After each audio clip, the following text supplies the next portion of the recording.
बोले हाँ। तो अब मेरा तीसरा सवाल है, बड़े ध्यान से सुनना, ये हमारे आपके बड़े काम की चीज है। पार्वती तीसरा सवाल करते हैं कि मनुष्य में तो पूत के पांव पालन में देखे जाते हैं, कैसा निकलेगा ये बचपन में ही पता चल जाता है। होनहार बिरवान के होत चीकने पात। एक कहावत है कि होनहार बच्चे जो हैं वो प्रारंभ से ही चमकने लगते हैं। तो ये बताइए कि राम में ऐसी क्या खूबी थी कि आगे चल के इतने महान हुए? राम के बाल चरित्र में क्या विशेषता थी? ये तीसरा सवाल कि बाल चरित पुण्य कहु उदारा। राम के बाल चरित्र में औदार्य क्या था?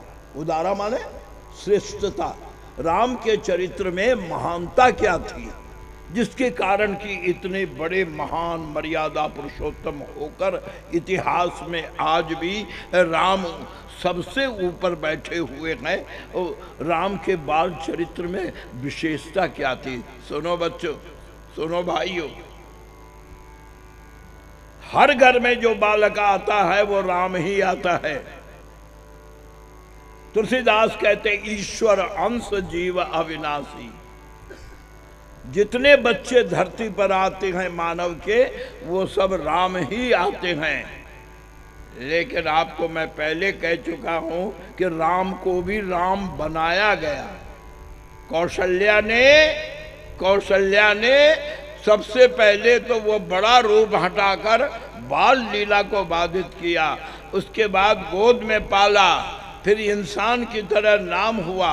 लेकिन राम के बाल चरित्र में विशेषता क्या थी, खूबी क्या थी? ये तीसरा सवाल।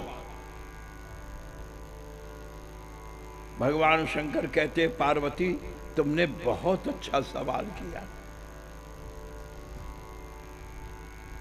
हर इंसान जो जन्म लेता है उसे इंसान बनाने के लिए माता पिता और अंत में गुरु की आवश्यकता पड़ती है। तो पार्वती, राम जी को जो वातावरण मिला था पैदा होने पर, मैं आप लोगों से ही पूछता हूँ, किसी ऐसे रईस के घर में, धनपति के घर में, जिसके यहाँ अपार संपत्ति हो, इतनी संपत्ति हो कि उसको भी पता नहीं कि मेरे पास कितना धन है। तुलसीदास दशरथ के लिए लिखते हैं अवध राज सुर राज सिहाही और दशरथ धन लखी धनद लजाही। यानी कुबेर भी लज्जित होते हैं दशरथ के धन के सामने। इतना धन था दशरथ के पास में और उनके यहाँ पुत्र नहीं था।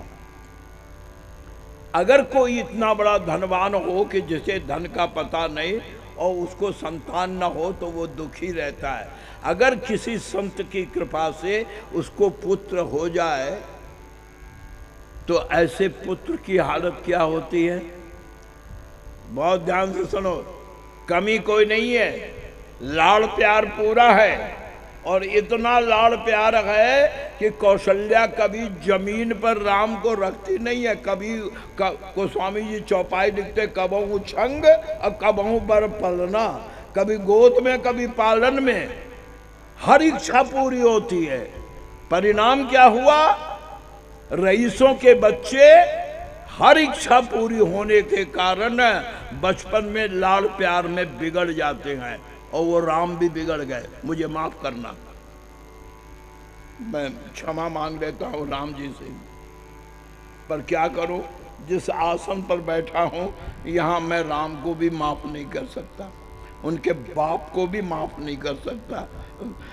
मुझे तो सत्य कहना ही पड़ेगा, राम जी भी बिगड़ गए। आप कहेंगे तुम मजाक कर रहे? नहीं, मैं रामायण की चौपाई आपको देता हूँ। कितने बिगड़ गए, न माँ की माने न पिता की सुने। पिता दशरथ कुछ कहते हैं तो राम अंगूठा दिखा देते हैं, माँ कौशल्या कुछ कहती है तो मुंह चुरा देते हैं।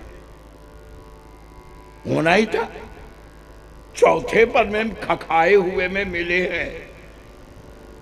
हर इच्छा पूरी हो रही है और जिद्दी तो इतने हो गए कि एक रात को तो कौशल्या का जीना हराम कर दिया। क्यों?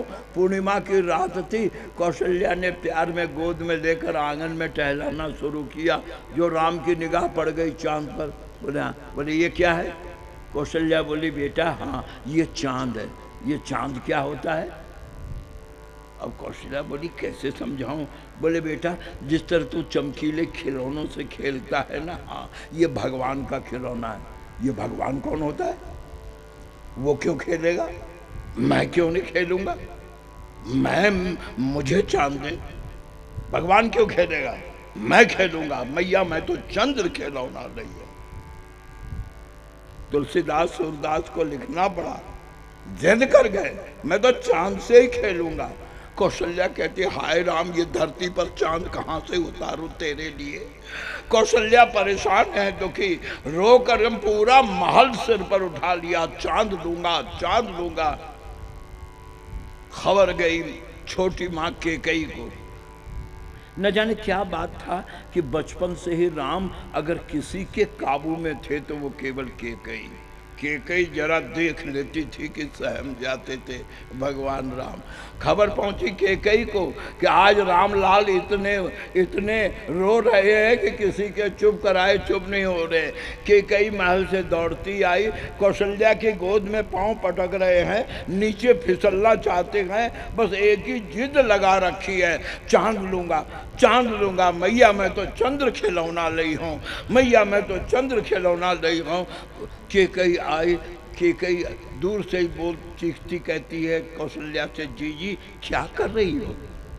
इतना रुला रही हो, तबीयत बिगड़ जाएगी। बोले मैं क्या करूं, ये चांद मांग रहा है, कहाँ से चांद दूं?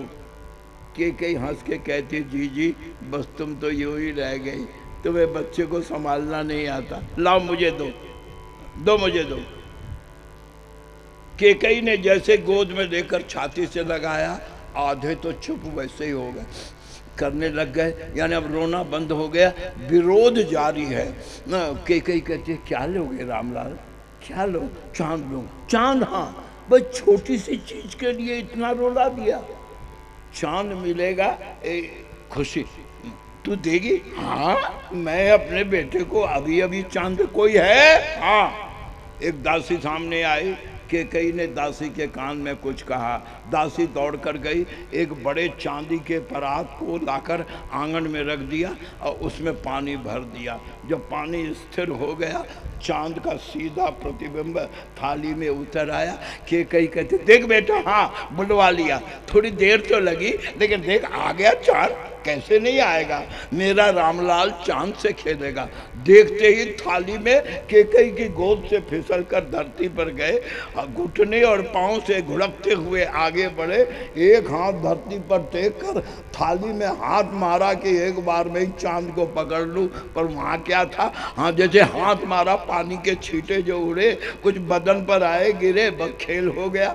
अब थाली के चारों ओर घूमते हैं, जब पानी का हिलना बंद होता चांद दिखता है कि पकड़ते हैं, फिर हिलने लगता है, फिर खेल के लाके हंसते हैं। लोग देवता कहते हैं धन्य हो प्रभु। इतने जिद्दी, एक दिन तो हद हो गया, 5 साल के हो गए, अब तो आंगन में बच्चों के साथ खेलते हैं। दोपहर को एक दिन दोपहर दरबार से आए दशरथ, उन्होंने राम को धूप में जो खेलते देखा, सोचा चलो भोजन करे, इच्छा है गोद में बैठाकर भोजन करो। आवाज लगाए रामलाल रामलाल चलो भोजन करो। लेकिन राम खेल में इतने मगन, नहीं जाऊंगा। दशरथ जी कहते मैं कहता हूं ना चलो, नहीं जाऊंगा नहीं जाऊंगा।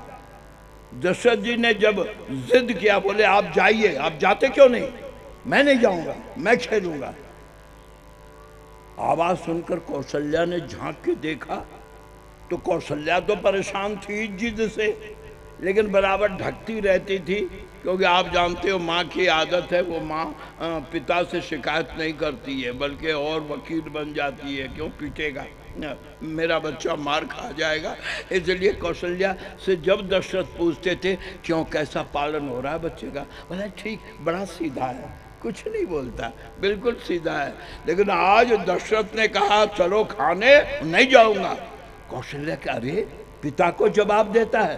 ठहर तो, जो कौशल्या दौड़ी तो तुलसीदास लिखते हैं, मैं नहीं कह रहा हूं, अब इसका क्या अर्थ है आप बोलो। क्या कि भोजन करत बोल जब राजा, नहीं आवत तजी बाल समाजा। भोजन करत बोल जब राजा, नहीं आवत तजी बाल समाजा। भोजन करत बोल जब राजा, नहीं आवत तजी बाल समाजा। दशरथ के बुलाने पर तो नहीं आते, लेकिन अगर कौशल्या पकड़ने दौड़ती है तो गोस्वामी जी कहते हैं न पिता की माने न माँ की सुने। क्यों? कौशल्या जब बोलन जाई तो ठुमुकी ठुमुकी प्रभु चलाई। कौशल्या जब बोलन जाई, ठुमुकी ठुमुकी प्रभु चलाई पराई। करत बोली जब राजा, नहीं आवत तजी बाल समाजा। भोजन करत बोले जब राजा, नहीं आवत तजी बाल समाजा। प्यारे प्रभु प्रेमियों, आज रात्रि में तीनों रानियों को साथ लेकर चक्रवर्ती महाराज बैठे और चक्रवर्ती महाराज राय करते हैं क्या, इतना हठी और जिद्दी होना तो ठीक नहीं। जिसे आगे सारा राष्ट्र संभालना है, जिसे सारी प्रजा संभालना है, वो अगर इतना जिद्दी हुआ तो आगे कठिनाई होगी। तो क्या करें? गोस्वामी तुलसीदास जी कहते हैं निर्णय हुआ कि अब इसकी पढ़ाई लिखाई शुरू करो। अगर पढ़ाई लिखाई शुरू होगी तो ठीक हो जाएगा। लेकिन यहाँ भी अपनी जिद कायम रखा राम ने। अब तक नियम ये था कि रघुवंशी राजकुमार विद्यालय नहीं जाते थे, महल में ही वशिष्ठ गुरुदेव विद्वानों को भेजते थे और स्वयं अपना संरक्षण रखते थे। यानी राजतंत्र के कारण प्रजा के बच्चों के साथ बैठ करके राजकुमार नहीं पढ़ेंगे। ब्रिटिश पीरियड में भी प्रिंस कॉलेज अलग था। तो प्यारे प्रभु प्रेमियों, जिस समय राम के आगे ये प्रस्ताव रखा गया क्या कि पढ़ना है, कल से गुरुजी अध्यापक भेजेंगे महल में और तुम्हें कल से विद्या प्रारंभ करनी है, यानी कल से तुम्हें पढ़ना है।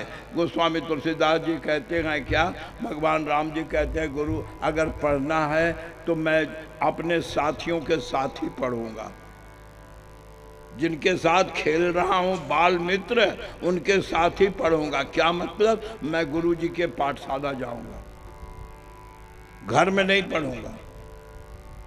कौशल्या कहती है तू दिन भर मेरी आंख से अलग रहेगा? नहीं नहीं, ऐसा नहीं हो सकता, महल में ही व्यवस्था होगी। बोले नहीं मैं तो जाऊंगा। और जब जिद कर गए तो कौन रोके? बहुत ध्यान दीजिए, एक शब्द ने राम बना दिया और एक शब्द ने रावण बना दिया। क्या? राम जी कहते हैं मैं घर में नहीं पढ़ूंगा। क्यों? मुझे विद्या चाहिए। तो दाता के पास, कुएं के पास प्यासा जाएगा, प्यासे के पास कुआं नहीं आएगा। अगर मुझे विद्या चाहिए तो मुझे तो गुरु चरणों में जाना चाहिए। इसलिए गोस्वामी जी कहते हैं राम जी घर में न पढ़ के गुरु गृह गए, ये गए वर्ड। और रावण ने भी पढ़ी, राम ने वेद पढ़ी वशिष्ठ से, और रावण ने किसने वेद पढ़ी मालूम है आपको? वशिष्ठ के पिता ब्रह्मा से।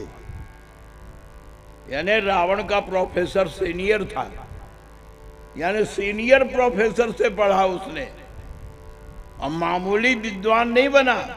आज तक वेद पर रावण भाष्य ही एक भाष्य प्रमाणित है। यानी आज तक विद्वान लोग अगर वेद अर्थ पर विवाद करते हैं तो यही देखते हैं कि रावण ने क्या अर्थ किया था। इतना बड़ा वेद का विद्वान था रावण। और राम जी ने भी वेद पढ़ा, हालांकि ब्रह्मा के पुत्र वशिष्ठ से पढ़ा, लेकिन एक राक्षस बन गया।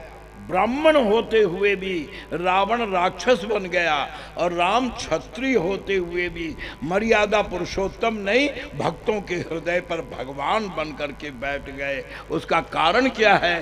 प्यारे भाइयों, आज जो हम लोगों से गलती हो रही है वही गलती इसका कारण है। कारण ये है क्या कि विद्या नहीं मिल रही है। आज बच्चे शिक्षित नहीं हो रहे, आज बच्चे ट्रेंड हो रहे हैं। बहुत ध्यान देना, आज की जो शिक्षा है उसमें ट्रेंड किया, इंजीनियर बनाया जाता है, डॉक्टर बनाया जाता है, वकील बनाया जाता है, लेकिन इंसान कोई जरूरी नहीं कि जो बढ़िया वकील हो वो बढ़िया इंसान भी हो। बोलो, जरूरी है क्या? जो बढ़िया डॉक्टर हो वो बढ़िया इंसान भी हो, जरूरी है क्या? ये जो आज की जो शिक्षा है ये ट्रेंड करती है, यानी किसी विषय में महारत देती है, संस्कार नहीं डालती है। याद रखिए, और ट्रेंड कौन होता है? आदमी ट्रेंड नहीं होता, आदमी एजुकेट किया जाता है। ट्रेंड तो कुत्ते को करते हैं, ट्रेंड तो सर्कस में जानवरों को करते हैं कि आदमी की तरह वो काम करे। तो याद रखिए, पशुता अगर मौजूद रह गई तो वो अच्छा इंजीनियर बनेगा तो सीमेंट में रेत मिलाएगा ही मिलाएगा वो। क्यों कि वो इंजीनियर तो अच्छा बन गया लेकिन इंसान अच्छा नहीं बना। पाश्चात्य विद्या ट्रेंड करती है, लेकिन भारतीय शिक्षा एजुकेट करती है, इंजेक्ट नहीं करती है, ये एजुकेट करती है। किस तरह एजुकेट करती है? ध्यान दीजिए। वशिष्ठ गुरुदेव के यहाँ जब राम लक्ष्मण पढ़ने गए, गुरु ने कहा, बेटा विद्याएं तो सारी वही सिखाऊंगा जो रघुवंशियों ने सीखी, लेकिन आज तुमने पहली बार इज्जत दी है कि महल में न बुलाकर तुम खुद आए हो गुरु चरण में विद्या लेने, तो बेटा बस यही बात कायम रखना। वशिष्ठ कहते हैं राम से कि राम, ये जो आज तुमने विनय दिखाया है, अपने जीवन में विनय को कायम रखना। और भाइयों, यही एक चीज है जिसने राम को राम बना दिया। क्या? अहंकार के माने रावण और विनय के माने राम। आप पूरी रामायण उठाकर देख लो, राम जी ने कहीं विनय नहीं तोड़ा। परशुराम गालियां देते हैं तो विनय नहीं तोड़ा, बाली गाली देता है तो विनय नहीं छोड़ा, रावण गाली देता है रण के मैदान में, आप रामायण पढ़ो तो भी राम जी हाथ जोड़ते हैं कि तुम ब्राह्मण हो, मैं तो क्षत्रिय हूं। जन जल पना करी सुजस नासहि सुनहि नीति करियहि क्षमा, ये रावण के गाली देने पर राम ने जवाब दिया। गोस्वामी तुलसीदास जी लिखते हैं, यूं तो राम जी ने सारी विद्या पढ़ी, लेकिन निपुणता एक में मिली। किस में मिली? विद्या विनय। बस संस्कृत में एक श्लोक है, विद्या ददाति विनयम। जिस पेड़ में डाल में फल लगेगा वो डाल झुक जाएगी। जिसे विद्या प्राप्त हो गई और उसके बाद वो अहंकार में अगर है, इसके माने है कि उसे विद्या प्राप्त हुई ही नहीं। गोस्वामी जी महाराज कहते हैं कि भगवान राम विद्या विनय निपुण गुणशीला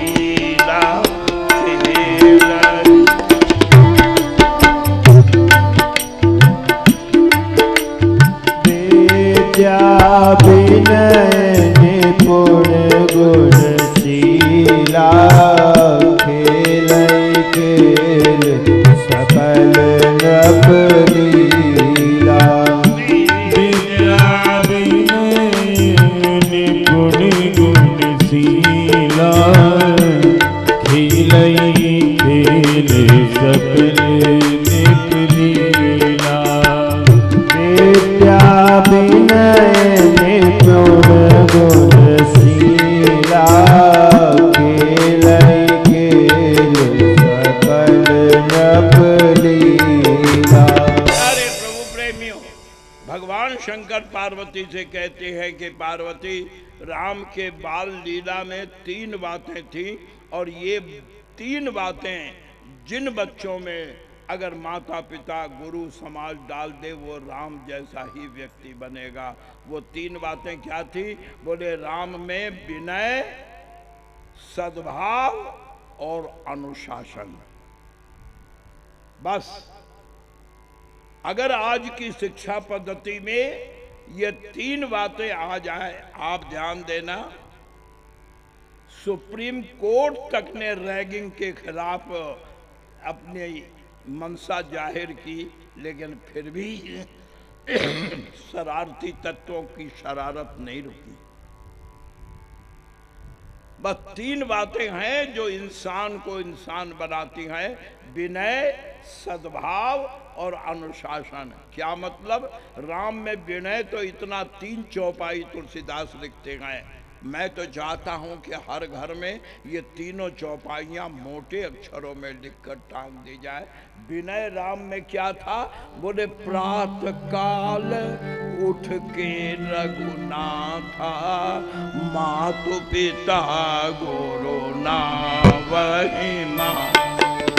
प्रात काल उठ के रघुनाथा, मातु पिता गुरु नावहि माता। प्रात काल उठ के रघुनाथा, मातु पिता गुरु नावहि माता। प्यारे भाइयों, गोस्वामी जी कहते हैं विनय तो ये था कि प्रातः काल उठकर भगवान राम माता पिता गुरु जो भी अपने बुजुर्ग हैं उनकी माथा टेकते हैं। और सद्भाव क्या था? अकेले कभी कोई चीज नहीं खाते।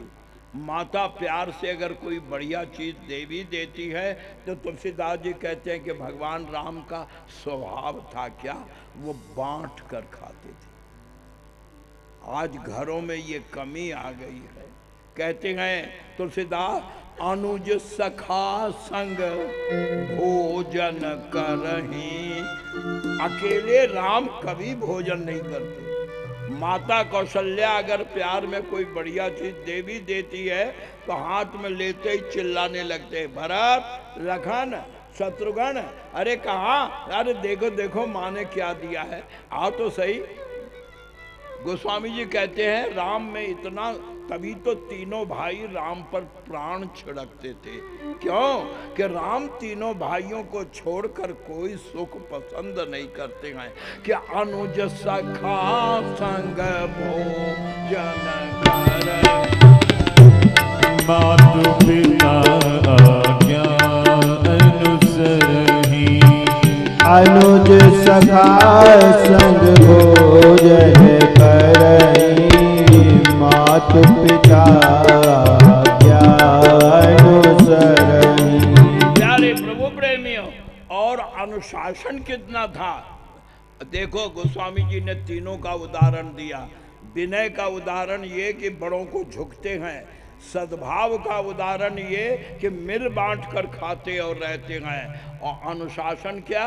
अब बड़े हो गए, पढ़ लिख कर योग्य हो गए तो पिता के काम में हाथ बटाते तो हैं, लेकिन एक बात का ध्यान रखते हैं। जो नौजवान हो वो बड़े ध्यान से सुने। बुजुर्गों को ये तकलीफ नहीं है कि तुम क्या करते हो। बुजुर्गों को तकलीफ है कि जो कुछ अच्छा या बुरा कुछ भी करते हो कम से कम उनके कान में तो डाल दो, उनकी राय तो ले लो। गोस्वामी तुलसीदास जी महाराज कहते हैं क्या कि भगवान राम सब कुछ करने लग गए। आयस मांग करहि पुर काजा, यानी नगर के कार्य में हाथ बटाने लगे, लेकिन किस तरह? आयस मांगी, पिताजी से आज्ञा लेकर। बिना पिता की आज्ञा के कोई कदम नहीं उठाते हैं। अनुशासन ये कि पिता की आज्ञा में रहते हैं। सद्भाव ये कि भाइयों के साथ मिल बांट कर खाते हैं। और विनय ये कि प्रातः काल उठकर माता पिता के चरणों में गिरते हैं। पार्वती कहती है, पति ठहरो, जब इतने विनयी थे कि माता पिता के बिना पूछे कुछ नहीं करते थे, तो मेरा चौथा सवाल है, क्या बिना माता पिता के जानकारी के विवाह कैसे कर लिया? क्योंकि मिथिला में विवाह किया था तो बेचारे दशरथ को पता भी नहीं था। वो तो जनक के दूतों ने आके खबर की कि तुम्हारे बेटे ने धनुष तोड़ दिया है, अब इज्जत बचानी हो तो बारात लेकर आओ और बहू को विदा करा कर ले जाओ। तो अगर राम इतने विनयी थे तो उन्होंने विवाह, क्योंकि जीवन में, मनुष्य के जीवन में 3 मुख्य प्रसंग हैं, जन्म, परण और मरण। तो परण यानी विवाह तो मनुष्य का मुख्य अंग है, तो बिना पिता की जानकारी के अगर विवाह कर लिया तो फिर अनुशासन क्या था, फिर डिसिप्लिन क्या था? भाइयों, पार्वती के इस प्रश्न ने भगवान शंकर को मुस्कुराने के लिए बाध्य किया। अब भगवान शंकर हंस के कहते हैं, पार्वती, अब तक तो मैं तुम्हारे सवाल का जवाब दे रहा था, लेकिन ये जो तुम्हारा चौथा सवाल है, इसका जवाब देने के लिए तो मुझे कथा कहनी पड़ेगी। शंकर ने, आपको याद होगा कि शंकर ने मना कर दिया था कि कथा नहीं होगी, तो पार्वती ने कहा मेरे सवालों का जवाब दे दो। लेकिन जो चौथा सवाल पार्वती करती है, शंकर कहते हैं अब तो मुझे कथा कहनी पड़ेगी। क्यों? चौथे का उत्तर तो बिना कथा के नहीं हो सकेगा। कि वो कारण क्या था कि बिना पिता की जानकारी के राम ने जयमाला पहन ली और सीता से विवाह कर लिया। वो कारण क्या था? कहा यथा जानकी विवाही। पार्वती का चौथा सवाल है, कहो यथा, हाउ, यथा जानकी का विवाह कैसे किया जबकि पिता को पता भी नहीं। गोस्वामी तुलसीदास जी महाराज कहते हैं कि अब भगवान शंकर कहते हैं कि अब तो तुम्हें कथा सुनानी पड़ेगी। तो सुनो पार्वती, अब तक तो मैं तुम्हें राम का चरित्र सुना रहा था, कैसे जन्म लिया, कैसे बढ़े, कैसे विद्या पढ़ी, कैसे काम काज करने लगे, अब तक राम का चरित्र था।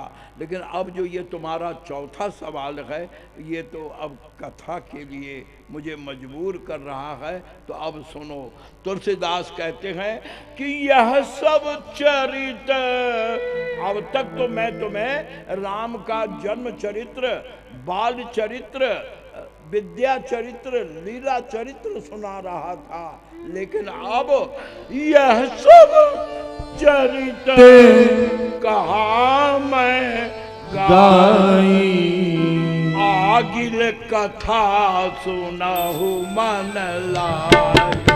यह सब चरित्र कहा मैं गाई, आगिल कथा सुनहु मन लाई।